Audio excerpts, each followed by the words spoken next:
Assalamualaikum warahmatullahi wabarakatuh. Baiklah, hari ini saya kembali membuat penjelasan terkait dengan microbiomes. Jadi sebenarnya kalau dikatakan microbiomes itu kalau di penelitian sekarang itu selalu dihubungkan dengan mm, microbiome yang ada di tubuh kita. Tetapi pada konsepnya pada dasarnya adalah microbiomes itu adalah bioma. Jadi kata-kata dasar bioma micro ya.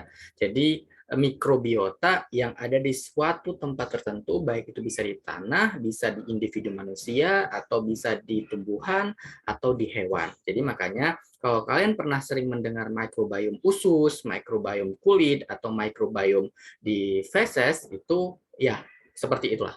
Ya, jadi tidak hanya pada bagian-bagian yang saya sebutkan tadi. Nah, hari ini saya akan ngebahas terkait dengan rhizosphere microbiome. Jadi mikrobiome yang terdapat di rhizosphere. Rhizosphere itu adalah suatu lingkungan atau di suatu tanah yang dekat dengan perakaran tanaman. Nah, di sini yang akan kita bahas adalah microbiome di suatu tanaman, di suatu lahan yang sebenarnya lahan itu sudah pernah diinfeksi oleh nematoda puru akar. Ya, jadi mau kita lihat apakah nematoda puru akar ini itu mempengaruhi komunitas mikrobiom yang ada di suatu lahan tersebut sehingga berpengaruh terhadap kemampuan suatu tanaman untuk mensupres infeksi dari nematoda selanjutnya. Jadi ketika sudah ada serangan nematoda di situ, lalu apakah ada perubahan komunitas mikrobiom? Nah, itu dibahas di artikel ini. Jadi ini saya ambil di artikel Microbial Ecology di tahun 2019 yang diterbitkan oleh di topiknya adalah plant microbe interaction. Jadi ketika kita membahas tentang adanya microbiome dengan suatu kondisi lingkungan atau kondisi suatu individu, maka itu selalu dihubungkan dengan microbe interaction. Nah, lalu kita masuk ke pendahuluannya. Sebenarnya kalau kalian ingin membaca lebih detail itu kalian bisa baca download jurnal tadi ya. Tapi ini saya sudah ringkas dalam bentuk presentasi karena ini merupakan bagian dari salah satu tugas yang pernah saya dapatkan ketika saya kuliah ya. Jadi di pendahuluannya apa sih itu nematoda puru akar atau sering kita singkat dengan root knot nematodes. Salah satunya itu adalah meloidogin. Spesifikasinya itu ada misalnya meloidogin incognita ya, seperti gambar di atas saya ini. Jadi dia sifatnya adalah bersifat parasit, otomatis bersifat parasit, lalu juga kadang-kadang dia bersimbiosis karena ada beberapa juga nematoda itu yang bersimbiosis, dan kadang-kadang ketika dia melakukan interaksi antar suatu tanaman atau dengan suatu organisme lain, maka nanti dia mungkin memiliki sifat simbiosis komensalistik atau bersifat antagonis. Jadi bisa macam-macam, jadi bisa dekomensalis atau antagonis ya. Nah, beberapa organisme untuk melakukan biokontrol. Jadi meloidogin ini ketika disebut dengan parasit di suatu tanaman, karena dia bisa menyebabkan puru akar, itu kerusakan di bagian akar. Nah, kita punya agen biokontrol. Agen biokontrol secara alami itu ada di suatu kondisi lingkungan di tanaman tersebut, gitu ya, misalnya di tanah nih kita sebutin. Nah, itu namanya ada bakteri parasit untuk nematoda ya, yang antagonis terhadap nematoda. Artinya ketika ada bakteri tersebut maka nematoda itu akan diserang. Nah, ada kelompoknya seperti Bacillus yang sudah dikenal, ada Pseudomonas, ada Streptomyces, ada Pasteuria. Nah, gimana cara dia bersifat antagonis terhadap nematoda? Beberapa bakteri itu juga bisa menghasilkan yang namanya antibiosis, atau kadang-kadang juga dia bisa menghasilkan anti nematoda dengan cara menghasilkan enzim-enzim tertentu. Misalnya nematoda itu memiliki kandungan protein dari tubuhnya itu yang paling banyak. Maka bakteri-bakteri yang seperti genus Bacillus, Pseudomonas atau Streptomyces ataupun Pasteuria, maka dia bisa mengeluarkan enzim protease atau sifat yang proteolitik sehingga bisa menghancurkan secara alami, secara enzim yang dikeluarkan secara ekstraseluler tadi terhadap si meloidogin incognita misalnya di nematoda pada umumnya. Seperti itu.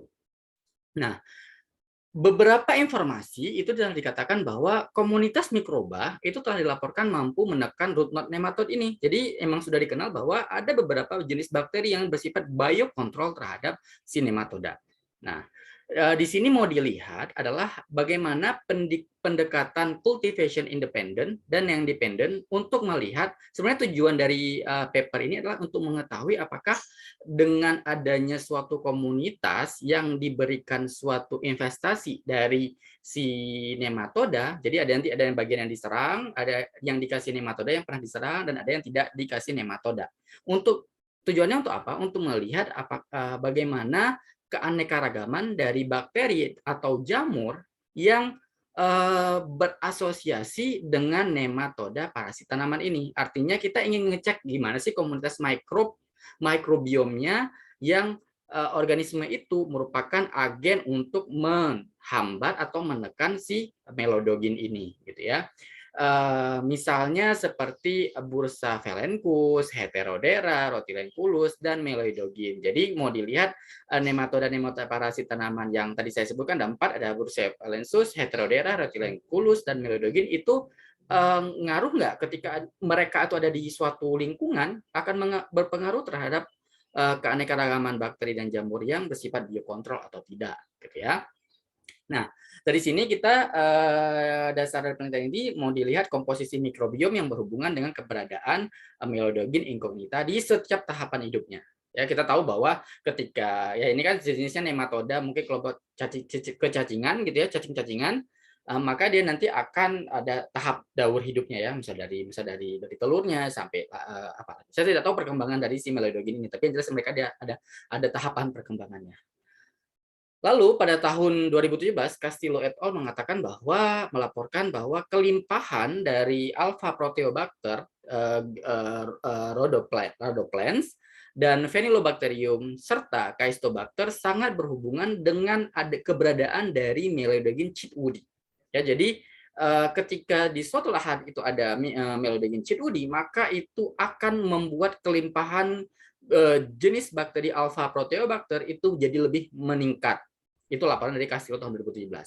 Lalu ada Bacillus spp, jenis Arthrobacter spp, dan Lysobacter juga di sini dia memiliki, kalau tadi berhubungan langsung, korelasinya positif, tetapi kalau Bacillus, Arthrobacter, dan Lysobacter itu korelasinya negatif. Jadi korelasi negatif artinya apa? Jadi ketika ada keberadaan Penegletus dan Melodogin chitwoodi, maka kelimpahan dari Bacillus, Arthrobacter, dan Lysobacter itu justru menurun, gitu ya. Tapi ketika nanti Bacillusnya tinggi, bakterinya tinggi, maka si Penegletusnya akan rendah. Jadi ada hubungannya mungkin ketika populasi bakterinya jadi banyak, maka dia mampu menekan si populasi Melodogin. Atau jika populasi Melodogin terlalu banyak sedangkan jumlah bakterinya sedikit, mungkin dia tidak mampu. Gitu ya. Jadi mungkin korelasi itu yang mau dibaca di sini ya. Nah, lalu ada mikroba spesifik di tanah yang mengatur aktivitas RKN. Makanya tadi saya bilang, ketika RKN ini adalah nematoda puru akar, artinya pasti ada interaksi dengan si tanaman gitu ya, dengan mikroba yang ada indigenous di tanah tersebut gitu ya. Karena si nematoda ini kan pendatang, dia pendatang mencari sumber makanan dia yaitu tanaman-tanaman. Seperti itu. Itu dari pendahuluan untuk penelitian yang ada di paper ini. Nah, kita masuk, bagaimana sih dia bisa menyimpulkan suatu hal untuk mendeteksi mikrobiom di suatu lahan yang terinfeksi dan tidak terinfeksi. Jadi mulai dari soil sample collection, jadi koleksi sampel tanah dulu, lalu diamplifikasi, di sequencing, ya molekuler ya, sequence processing, analisis, lalu ada pengujian di greenhouse, jadi di rumah kaca, lalu baru setelah di aplikasi di rumah kaca, mungkin pakai pot gitu ya, lalu disiapkan untuk analisis mikrobiomnya, di preparasi mikrobiomnya, di isolasi bakterinya, di karakterisasi bakterinya. Nah, itu adalah tahapan yang harus dipenuhi untuk kita menyimpulkan suatu hal perlakuan bahwa di sini dengan dikasih Melodogin, di sini tidak dikasih Melodogin, untuk mau dicek tanahnya itu seperti apa yang dikasih dan ini tidak dikasih. Seperti itu. Oke. Nah, hasilnya mengatakan bahwa kita bahas yang pertama, yaitu diversity and species richness of bacterial community.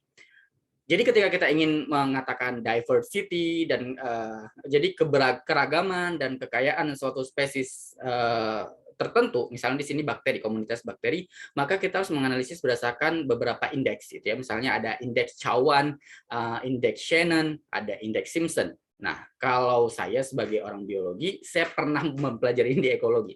Tetapi karena saya melanjutkan di bidang mikrobiologi, hal ini mungkin agak sedikit saya lupakan. Jadi kalau seandainya ada kesalahan, tolong dikoreksi. Nah, di sini si peneliti ini menganalisis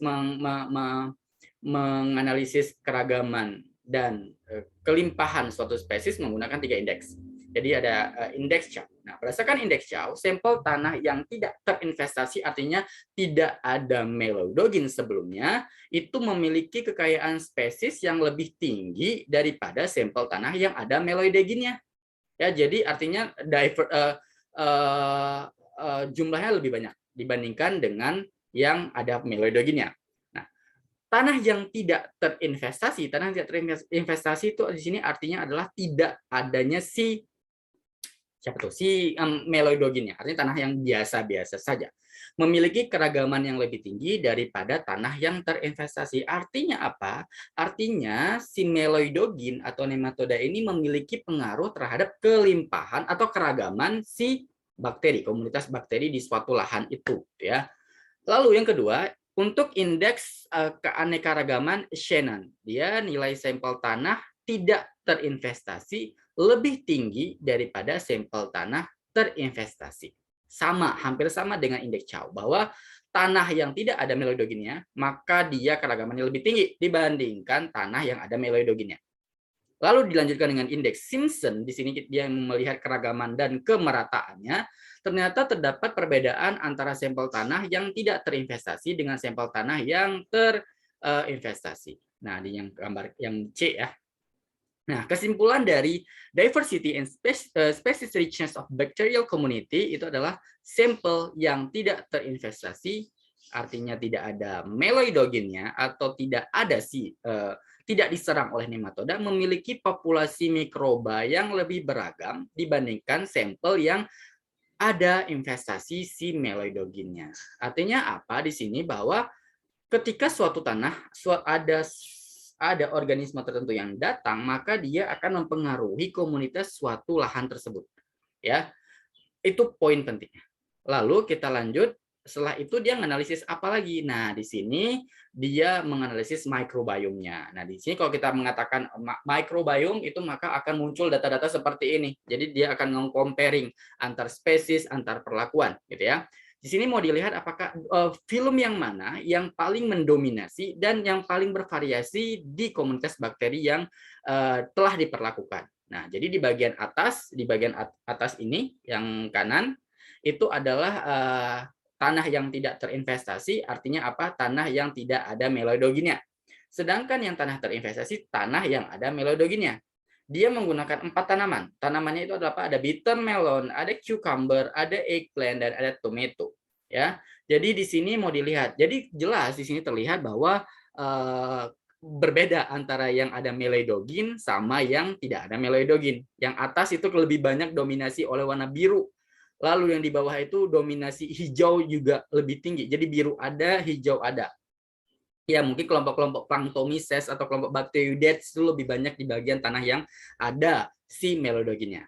Jadi poin yang pertama adalah Proteobacter, Bacteroides, Acidobacter, Actinobacteria, dan Chloroflexi adalah filum utama yang berasosiasi di semua tanah rhizosfer. Jadi di tanah yang ada meloidoginnya ada, di bagian yang tanah yang tidak ada meloidogin juga ada spesies yang kelompok-kelompok filum Proteobacter, Bacteroides, Acidobacter, Actinobacter, dan Chloroflexi. Poin yang kedua adalah Proteobacter adalah yang paling melimpah, yaitu sekitar 28% sampai 41% dari total taksa bakteri di semua sampel rhizosfer. Jadi mau di bitter melon, di cucumber, di eggplant, di tomato, atau di tanah yang ada meloidoginnya maupun tanah yang tidak ada meloidoginnya, Proteobacter yang paling mendominasi. Artinya memang ini paling berkuasa di suatu lahan tersebut. Mau ada meloidogin, mau enggak, gue nggak peduli. Mau tanah tanamannya apa, gue ada di situ, gitu ya. Proteobacter gue dominan, gitu ya. Lalu yang ketiga ada Bacteroidetes. Bacteroidetes itu merupakan filum kedua yang melimpah setelah Proteobacter. Jadi kalau tadi ada Proteobacter 28-41%, Bacteroidetes itu ada kisaran 15% sampai 38%, hampir mendekati dari semua taksa bakteri. Oke, yang keempat, Acidobacter dan Chloroflexi itu mewakili sekitar 22% dari total bakteri dalam sampel rhizosfer yang berbeda. Jadi memang kelompok 3 filament yang utama adalah ada si Proteobacter yang pertama, lalu yang kedua ada Bacteroidetes, yang ketiga ada Acidobacter dan Chloroflexi. Ya. Lalu yang kelima, ini mulai dibandingin deh, mau dibandingin tuh yang di tanaman mana yang paling banyak ya, gitu ya. Yang kelima poinnya adalah tanaman pare atau bitter melon dan cucumber atau ketimun pada tanah yang banyak yang sudah ada meledoginnya atau tanah yang sudah terinvestasi memiliki kelimpahan kelompok bakteri Planktomyces yang lebih tinggi dibandingkan tanah yang tidak terinvestasi. Artinya apa? Keberadaan meloidogin itu memicu kelimpahan dari kelompok bakteri Planktomyces. Tetapi Planktomyces itu dia mendominasi di dua jenis tanaman. Artinya di sini ada dua pengaruh, pengaruh keberadaan meloidogin dan pengaruh dari jenis tanaman, yaitu tanaman pare dan tanaman ketimun, bitter melon dan cucumber. Yang keenam adalah actinobakteri dari tanaman bitter melon, pare, terong, dan tomat memiliki kelimpahan lebih tinggi pada tanah terinvestasi. Poinnya di sini juga hampir sama dengan poin nomor 5, bahwa si meloidogin itu memicu keberadaan actinobacter pada tanaman pare, terong, dan tomat. Dan artinya tanaman tersebut juga memiliki hubungan yang erat untuk menarik atraksi actinobacteria supaya dia berada di sana. Artinya ada interaksi tanaman dengan si bakteri. Artinya apa? Tanaman mengeluarkan suatu eksudat untuk menarik perhatian actinobacteria untuk melindungi diri dia, melindungi tanaman tersebut dari serangan meloidogin. Artinya apa lagi? Bahwa ketika ada serangan meloidogin, maka akan berbondong-bondong bakteri yang memiliki kemampuan sebagai biokontrol untuk melawan si meloidogin, gitu ya. Jadi tanaman-tanaman itu juga harus memiliki peran bahwa ketika gua diserang, maka gua harus mengeluarkan senyawa help me dengan cara memanggil bakteri-bakteri lain untuk bantuin gue sih itu serang si meloidogin, dia mau menyerang akar-perakaran bagian tanaman gue, gitu. Nah, itu poinnya adalah.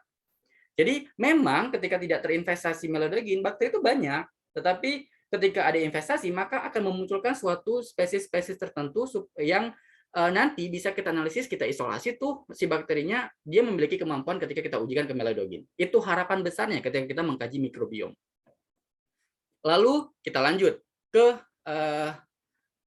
yang mana yang paling mendominasi, masih yang mana yang paling mendominasi ya. Di sini kita bisa lihat bahwa dibandingkan, kalau tadi masih dibandingkan antara yang dikasih meloidogin dan berbagai jenis tanaman, nah di sini adalah dibandingkan dengan tanaman, suatu kondisi tanaman yang dikasih meloidogin, lalu yang tidak dikasih meloidogin, jadi ada non-infested, lalu ada infested, dan ada share. Share itu artinya di tengah-tengah antara, jadi dia tidak dikasih tapi dia sharing gitu ya, sharing facility kayak di Tera aja sharing facility. Nah, di sini kalian bisa lihat ya dari grafik, kalian bisa lihat secara umum tanah yang tidak terinvestasi memiliki kelimpahan yang relatif. Jadi yang di bagian paling ujung kiri ya, bagian paling sana ya, paling ujung itu adalah yang non invested, itu lebih banyak kelompok-kelompok proteobacter ya. Proteobacter itu warna pink ya, pink dominan gitu ya. Lalu ada Vericomicrobia ya, Vericomicrobia itu warna orange. Lalu yang ketiga itu ada Gemma timonadets ya, warna hijau. Gemma timonadets warna orange juga. Lalu ada Nitrospira dan ada Firmicutes yang lebih tinggi daripada tanah yang terinvestasi. Artinya memang keberadaan Proteobacter, Vericomicrobia, Gemma timonadets, Nitrospira, dan Firmicutes itu lebih suka di daerah yang tidak ada meloidoginnya. Lalu tanah yang tidak terinvestasi itu memiliki kelimpahan Bacteroidetes lebih rendah dibandingkan tanah yang terinvestasi. Artinya Bacteroidetes itu lebih mendominasi kelimpahannya ketika ada si meloidogin. Artinya ada sesuatu yang dilakukan oleh Bacteroidetes sehingga dia rame-rame ketika ada si ketika ada meloidogin di sana. Artinya mungkin dia memiliki kemampuan melihat bahwa si meloidogin ini merupakan makanan yang enak bagi dia, banyak protein di sana sehingga gua harus datang ke sana untuk menghasilkan proteolisis ya, protease untuk melisiskan si meloidoginnya. Oke. Lalu kelimpahan relatif Gemma timonadets itu adalah 26% lebih tinggi di tanah yang tidak terinvestasi daripada tanah yang terinvestasi. Ya, karena Gemma timonadets itu lebih suka memang yang tidak ada meloidoginnya. Lalu Firmicutes itu lebih melimpah di tanah yang tidak terinvestasi daripada yang tidak terinvestasi. Jadi memang ya di sini yang paling mengaruh itu adalah si Bacteroidetes. Bacteroidetes itu suka di tempat yang banyak si melodoginnya.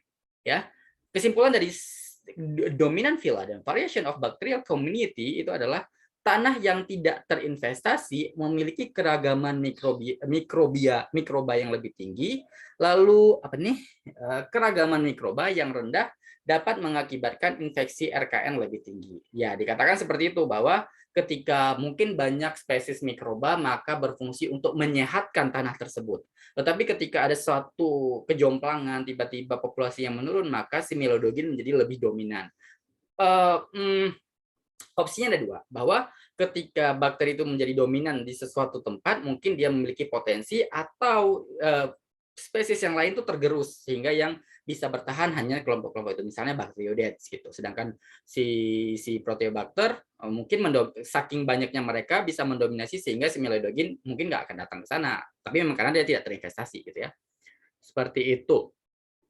Lalu kita masuk bahwa yang menyumbang proporsi terbanyak di tanah itu yang tidak terinvestasi ya, dan kedua di tanah yang terinvestasi. Jadi memang kalau kita lihat tabel-tabel ini bahwa lebih banyak keragamannya itu tanah yang tidak terinvestasi ya, karena memang artinya tidak ada saingan. Jadi melodogin itu datang ke sana, tidak ada datang ke sana, otomatis si bakteri itu akan sehat bugar di sana dan dia mendominasi, lalu dia beragam di sana. Jadi tidak ada persaingan kompetisi macam-macam gitu ya. Lalu pada tanah yang tidak terinvestasi terdapat 4 kelas. Jadi kalau yang di tanah yang tidak diapa-apain sama si melodogin itu adalah Proteobacter, yaitu Proteobacternya itu ada alpha Proteobacter, ada beta Proteobacter, gamma Proteobacter, dan delta Proteobacter. Namun pada tanah yang terinvestasi dan tanah terinvestasi itu hanya ditemukan 3 Proteobacternya, yaitu Proteobacter alpha, beta, dan gamma. Delta nggak ketemu. Artinya apa? Ketika ada meloidogin maka ada salah satu spesies yang akan tergerus.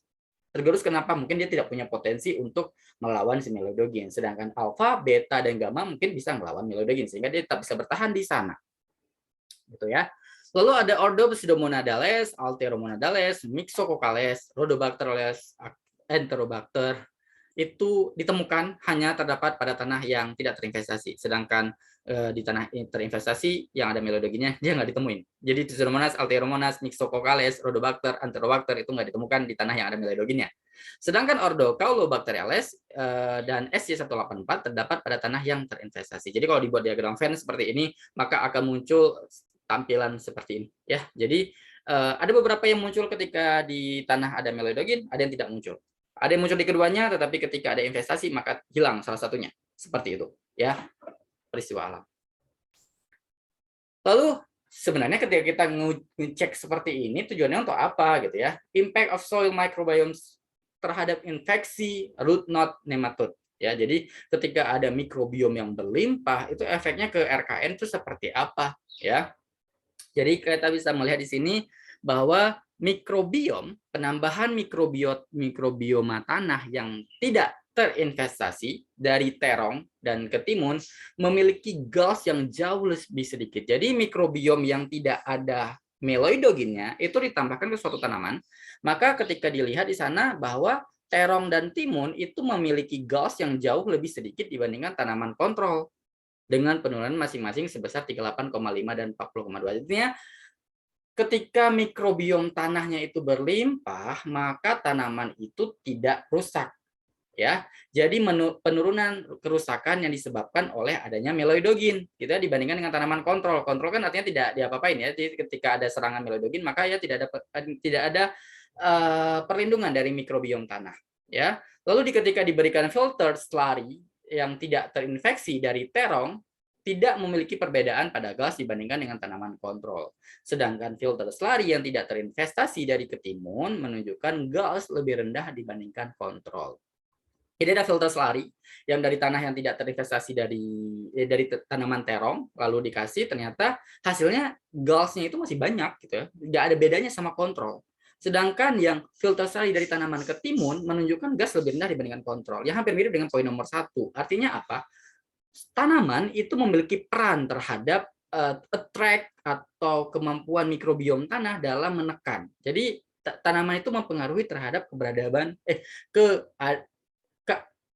keberadaan si mikrobiom tanah.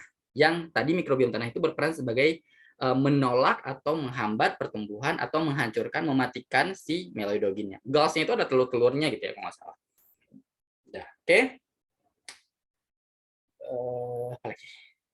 Nomor 3, sebaliknya akar tomat yang diinokulasi dengan mikrobioma tanah terinvestasi dari terong dan ketimun memiliki jumlah gals lebih banyak dibandingkan tanaman kontrol. Malah ketika dikasih dengan mikrobioma tanah yang udah terinfeksi si terong, ini kayak nge-proof doang bahwa ketika ada suatu tanaman, suatu lingkungan yang ada sudah diserang oleh meloidogin, maka dia akan ngaruh nggak sebenarnya terhadap tanaman. Nah, ternyata benar ketika dikasih, ternyata yang tanah yang berasal dari yang ada meloidogin sebelumnya ketika dikasih ke tanaman malah tanaman jadi lebih rusak dibandingkan dengan tanaman kontrol yang tidak diberikan apa-apa. Seperti itu ya. Jadi di sini kita bisa lihat bahwa ini ada grafik di sebelah kanan saya itu adalah pengaruh mikrobioma tanah rhizosfer sehat dan yang tanah dari tanah sakit dari tanaman terong mentimun terhadap infeksi RKN. Ya, yang kalian bisa lihat di sini lebih detail grafiknya bisa kalian lihat di jurnalnya. Jadi ini agak dilamain dikit ya.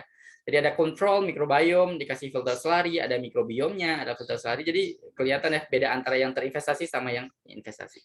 Jadi ada egg mass-nya, ada Gauss number-nya. Jadi kalau untuk kita ngedeteksi serangan nematoda, kita cek dari Gauss-nya sama egg mass-nya. Seperti itu. Lah. Ini cepat ya kita mainnya. Jadi kesimpulannya adalah bahwa ketika kita mendeteksi microbiome, maka kita mau lihat sebenarnya film mana yang mendominasi, ya. Filum Proteobacter, Vericomicrobia, Firmicutes, Prospira, Gematimonades, dan filum lainnya lebih melimpah pada tanah yang tidak ada infeksi atau investasi dari meloidogin sebelumnya dibandingkan tanah yang terinvestasi. Lalu Delta Proteobacter itu akan dari ordo Myxococcales itu akan secara unik ada di tanah yang tidak terinvestasi. Jadi ketika ada meloidogin dia tidak muncul, tiba-tiba hilang ya. Ketika dianalisis kok nggak muncul. Tadi ada sesuatu di Delta Proteobacter ini gitu ya. Lalu ada Myxobacteria memiliki kemampuan sifat biokontrol yang luas terhadap jamur dan bakteri patogen dengan memproduksi antibiotik dan enzim litik. Nah, mungkin keberadaannya di Myxobacteria di meloidog di tanah yang terinvestasi itu berperan sebagai biokontrol, atau keberadaan dia di tanah yang tidak ada investasi ketika diaplikasikan ke tanaman, maka dia bisa bersifat melindungi tanaman dari serangan meloidogin. Kenapa? Enzim litik dan antibiotik. Enzim litik misalnya seperti proteolitik atau mungkin kitinase atau protease, kitinase, solase, apapun yang bisa sebagai enzim litik, maka dia akan bisa melisiskan komponen yang ada dalam penyusun si meloidogin. Tidak hanya di meloidogin, juga bisa di jamur atau di bakteri-bakteri patogen, karena dia kemampuannya selain enzim litik juga sebagai antibiotik. Lalu ada Gematimonades hadir di semua tanah yang tidak terinvestasi, sementara tidak ada di tanah yang terinvestasi. Artinya Gematimonades tidak suka ada di tempat yang sudah ada infeksi meloidogin. Artinya dia mungkin bisa membuat tanah itu jadi subur, tapi dia tidak memiliki kemampuan untuk melawan si meloidogin. Jadi ketika ada meloidogin dia lemah, ringkih, tapi dia bisa menyuplai kesehatan dari tanah. Ya. Lalu nomor 5, bakteri seperti Bacillus dari golongan Firmicutes itu sering dilaporkan sebagai agen biokontrol. Itu udah rahasia umum bahwa Bacillus itu memiliki potensi yang sangat besar karena dia berada di tanah, juga potensi yang sangat besar antibiotik, antifungal, enzim litik, apalagi siderophore, HCN, dia banyak laporannya ya. Dan ini dikatakan juga bahwa agen biokontrol terhadap patogen dan nematoda yang terbawa tanah. Jadi soil-borne disease itu bisa di-handle oleh si Bacillus. Dengan kemampuannya apa? Menghasilkan enzim litik dan senyawa antimikrob.